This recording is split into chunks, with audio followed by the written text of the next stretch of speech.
How to upload or change thumbnail on YouTube videos. Hello everyone, welcome back to our YouTube channel. So without any further ado, let's get right into the video. First, open your YouTube studio. You can do it in your desktop or your mobile phone as well. Now go to the content section. Here you will find all the videos that you uploaded.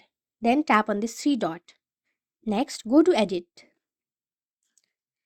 And once you are in this interface, you will find an option of thumbnail.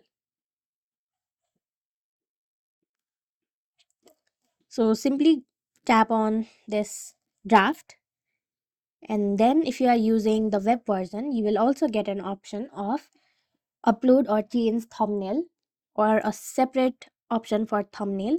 Simply tap on it. You will get an option of either uploading a file for thumbnail or using the auto generated thumbnail. So that's it. Thank you for watching this video. Make sure to like, share, and subscribe to our YouTube channel.